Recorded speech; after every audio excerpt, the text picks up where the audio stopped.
ಚಕ್ರವರ್ತಿ. ಸುತ್ತು ಹಳ್ಳಿಗೂ ನಾನೇ ಚಕ್ರವರ್ತಿ.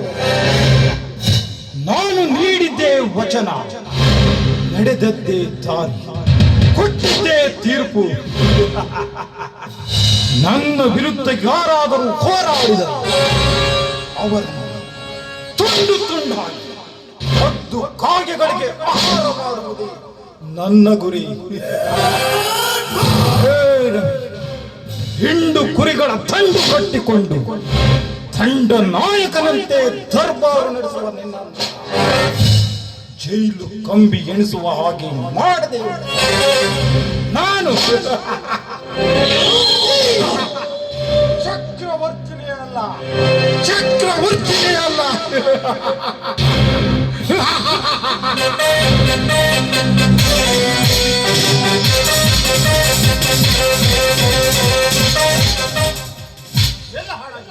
ದುನಿಯರ ಕರ್ದ್ರೆ ಬೇಗ ಹೋಗಿ. ಬೆಂಗಳೂರಿನಿಂದ ನನ್ನ ತಂಗಿ ಬರ್ತಾ ಇದ್ದಾಳೆ, ಬಸ್ ಸ್ಟ್ಯಾಂಡಿಂದ ಕರ್ಕೊಂಡು ಬಾ. ಹೋಗ್ಬರ್ತೀನಿ ದಣಿಯರ್, ಹೋಗ್ಬರ್ತೀನಿ. ಅಣ್ಣ ಅಣ್ಣ. ಓ, ನನ್ನ ತಂಗಿ ರಾಣಿ. ಹೌದಣ್ಣ, ನಿನ್ನ ತಂಗಿ ರಾಣಿ ನಾನೇ. ಅಣ್ಣ ಚೆನ್ನಾಗಿದೀಯಾ? ನನಗೇನಾಗಿದೆಯಮ್ಮ, ಕಲ್ಲು ಗುಂಡು ಕಲ್ತರ ಆಯ್ತು. ಅಂದ ಹಾಗೆ ನಿನ್ನ ವಿದ್ಯಾಭ್ಯಾಸ ಹೇಗೆ ನಡೀತಾ ಇದೆ? ಅಣ್ಣ, MBBS ಪರೀಕ್ಷೆಯಲ್ಲಿ ನಾನು ಫಸ್ಟ್ ರ್ಯಾಂಕ್ನಲ್ಲಿ ಪಾಸ್ ಆಗಿದೆ ಅಂತ ಕಾಲೇಜ್ನಲ್ಲಿ ಶಾಲು ಹೊದಿಸಿ ಸನ್ಮಾನ ಮಾಡಿ ಕಳಿಸಿದೆ. ತುಂಬಾ ಸಂತೋಷವಾಯಿತು. ನೀನು ನನ್ನ ತಂಗಿಯಾಗಿ ಹುಟ್ಟಿದ್ದಕ್ಕೆ ನನ್ನ ಜನ್ಮ ಸಾರ್ಥಕವಾಯಿತು. ಈಗ ಸದ್ಯ ನಾನು ನಿನಗೊಂದು ಹಾಸ್ಪಿಟಲ್ ಕಟ್ಕೊಳ್ತೀನಿ. ಹಣ ಎಷ್ಟು ಬೇಕಾದರೂ ಖರ್ಚಾಗಲಿ, ಕಲಿಯೋದು ನಿನ್ನ ಕೆಲಸ, ಕಲಿಸೋದು ನನ್ನ ಕೆಲಸ. ಏನಂತೀಯ? ಹಾಗೆ ಆಗ್ಲಣ್ಣ, ನಿನ್ನ ಆಸೆಯೇ ನನ್ನ ಆಸೆ. ಅಣ್ಣ, ನನಗೆ ಪೇಟೆಯಲ್ಲಿ ತಿರುಗಾಡಿ ತುಂಬಾ ಬೋರ್ ಆಗ್ಬಿಟ್ಟಿದೆ. ಅದಕ್ಕೆ ತೋಟದಲ್ಲಿ ಸುತ್ತಾಡಿ ಬರ್ತೀನಿ. ಆಯ್ತು? ಏನಮ್ಮ, ಈಗ ತಾನೇ ಬಂದಿದ್ದೀಯಾ? ಫ್ರೆಶ್ ಆಗಿ ಆರಾಮ್ ತಗೊಳ್ಳೋದನ್ನ ಬಿಟ್ಟು ತೋಟದ ಕಡೆ ಹೋಗ್ತಾ ಅಂತ ಹೇಳ್ತಾ ಇದ್ದೀಯ. ನನಗೆ ಪ್ರಕೃತಿಯ ಸೌಂದರ್ಯವನ್ನು ಸೊಯ್ಯಬೇಕಲ್ಲ, ಅದೇ ಆಸೆ ನನ್ನ. ಸರಿ ಕಣಮ್ಮ, ಆದ್ರೆ ಒಬ್ಬಳೇ ಹೋಗ್ಬಾರ್ದು, ಗುಂಡನನ್ನು ಕರೆದುಕೊಂಡು ಹೋಗ್ಬಿಡು. ಅಯ್ಯೋ ಬೇಡಣ್ಣ, ನಾನು ಒಬ್ಬಳೇ ಹೋಗ್ತೀನಿ. ಯಾಕಮ್ಮ, ಗುಂಡನನ್ನ ಕರ್ಕೊಂಡು ಹೋಗು. ಜೊತೆಯಲ್ಲಿ ಅವನೇ ಯಾಕೆ ಅಣ್ಣ, ನಾನು ಒಬ್ಬಳೇ ಹೋಗ್ತೀನಿ. ಸರಿ, ಹೋಗ್ಬಿಟ್ಟು ಬಾ.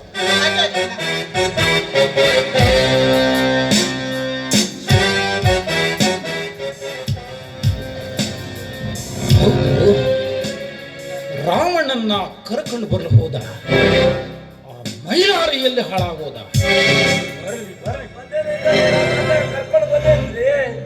ಇದೇನೋ ಮೈಲಾರಿ, ರಾವಣ ಬರ್ಲಿಲ್ವೇ?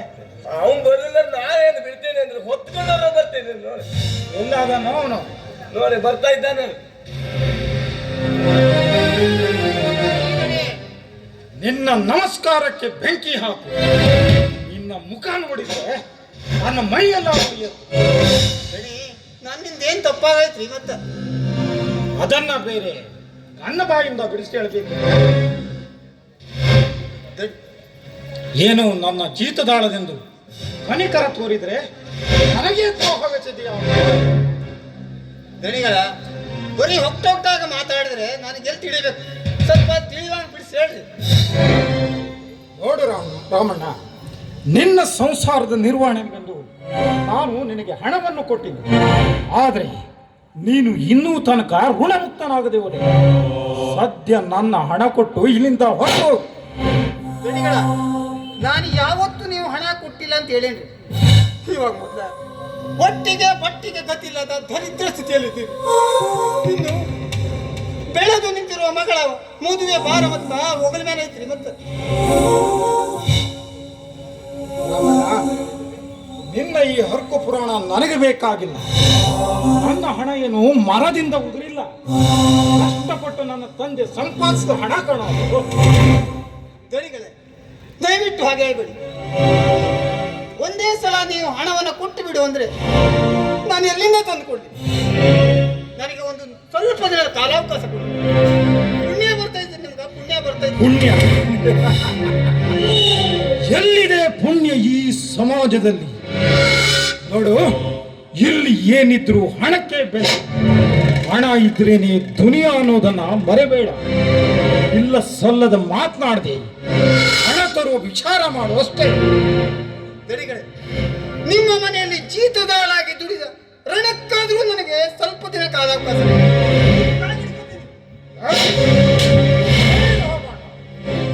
ನೀನು ಕಾಲು ಹಿಡಿದ ಕ್ಷಣ ನನ್ನ ಮನಸ್ಸು ಕರಗುವುದಿಲ್ಲ. ಯಾಕಂದ್ರೆ ಅಂದು ಏನು ಒಂದು ತಪ್ಪಿ ನಿನ್ನ ಹೆಂಡತಿಯನ್ನ ಕೊಲೆ ಮಾಡಿದ ನಮ್ಮ ಕಾರಣಕ್ಕೆ ನಿನಗೆ ಬೇಕಾದಷ್ಟು ಹಣವನ್ನ ಕೊಡುತ್ತೇನಂದ್ರು ಆ ನನ್ನ ಬದ್ಧ ವೈರಿ ರವಿಯ ಮಾತನ್ನ ಕೇಳಿ ನನ್ನನ್ನು ಜೈಲಿಗೆ ಕಳಿಸಿದೆಯಲ್ಲ.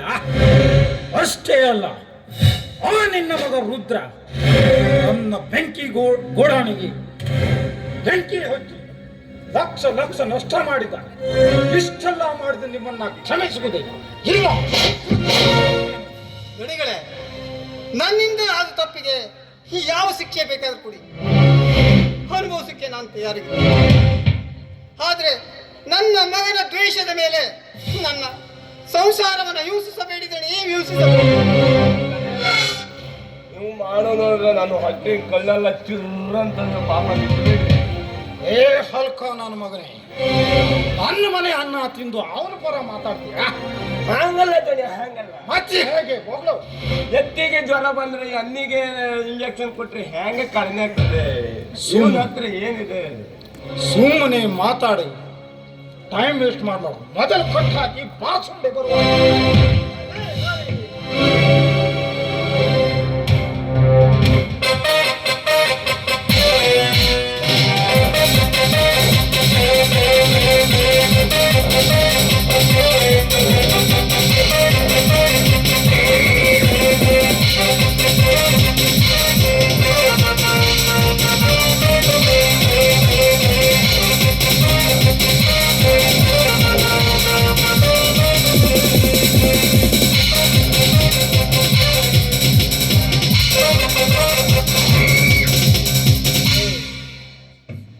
ದಣಿಗಳೇ,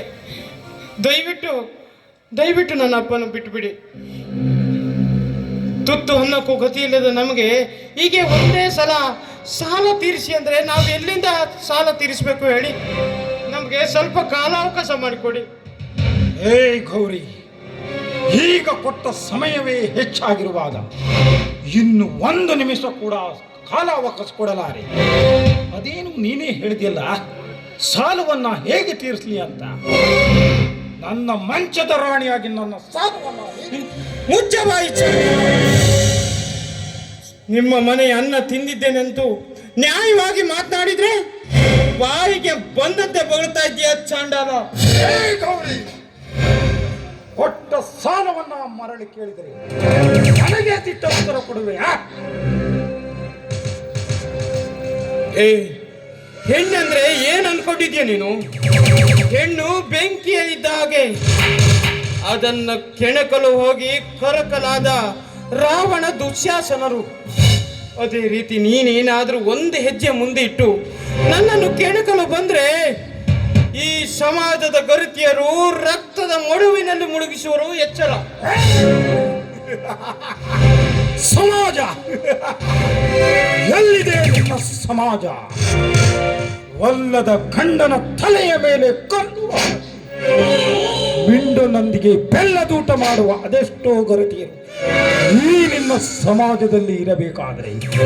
ಅಷ್ಟೇ ಅಲ್ಲ, ಗಂಡನನ್ನು ಷಡ್ಡನೆಂದು ತಿಳಿದು ಮಿಂಡನೊಂದಿಗೆ ಚಕ್ಕಂತ ಮಾಡುವ ಅದೆಷ್ಟೋ ಗರತಿಯರು ಈ ನಿನ್ನ ಸಮಾಜದಲ್ಲಿ ಇರಬೇಕಾದರೆ ನಿನ್ನ ಈ ಗೊಡ್ಡು ಮಾತೆಲ್ಲ ಬಿಟ್ಟು ನನ್ನನ್ನು ಬಂದು ಬಿಗಿದಪ್ಪು ನಿನ್ನ ಸಾಲ ಮನ್ನಾ ಮಾಡಿ ಏನಾಗಿ ನಿನಗೆ ಬೇಕಾದಷ್ಟು ಹಣ.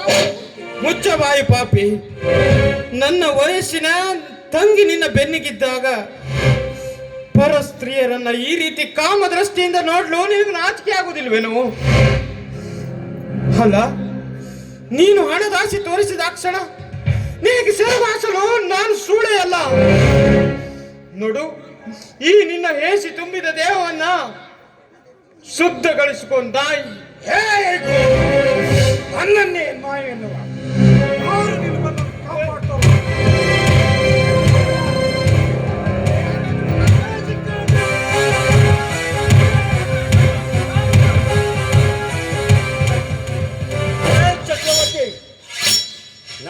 ತಂಗಿ ಕೈ ಬಿಡಲೇ, ಇಲ್ಲದಿದ್ದರೆ ಹಿಡಿದ ನಿನ್ನ ಕೈಯನ್ನು ಕಡಿದು ಕರುಳನ್ನು ಬಗೆದು ಊರ ಬಾಗಿಲ ತೋರಣ ಕಟ್ಟುತ್ತಾನೆ. ಎಚ್ಚರ. ಹೆಚ್ಚಿಗೆ ಮಾತನಾಡದೆ ನನಗೆ ಕೊಡಬೇಕಾದ ಹಣವನ್ನ ನನಗೆ ಕೊಡು, ಆಮೇಲೆ ನಿನ್ನ ತಂಗಿಯನ್ನ ನಿನಗೆ ಕೊಡುತ್ತೇನೆ. ಇಲ್ಲ ಅವಳ ಶೀಲವನ್ನು ಸವಿದು ನನಗೆ ಬರಬೇಕಾದ ಹಣವನ್ನ ತೀರಿಸಿಕೊಳ್ತೇನೆ. ಹಲ್ಕ ನನ್ನ ಮಗನೇ, ನನ್ನ ತಂಗಿಯ ಮುಟ್ಟುವುದಿರಲಿ, ಒಂದು ಹೆಜ್ಜೆ ಮುಂದಿಟ್ಟರು ನಿನ್ನ ಪ್ರಾಣ ಪರಲೋಕ ಸೇರಿದೆ. ನಿನ್ನ ಸಾಲದ ಹಣವನ್ನು ತೆಗೆದುಕೋ, ಗಟ್ಟಿದ ಹಗ್ಗವನ್ನು ಬಿಚ್ಚು, ಇಲ್ಲದಿದ್ದರೆ ನಿನ್ನ ದೇಹವನ್ನೇ ಕೊಚ್ಚಿ ಹಾಕುತ್ತೇನೆ. ಎಚ್ಚರ. ಹೋಗಲೇ ನಾಯಿ, ಹೋಗಲೇ ಹೋಗು. ಬೊಗಳ ನಾಯಿ ಯಾವತ್ತು ಕೊಚ್ಚೋದಿಲ್ಲ. ಹಾ ಅಪ್ಪ ಗೌರಿ, ನಡೆಯಿರಿ, ಮನೆಗೆ ಹೋಗೋಣ.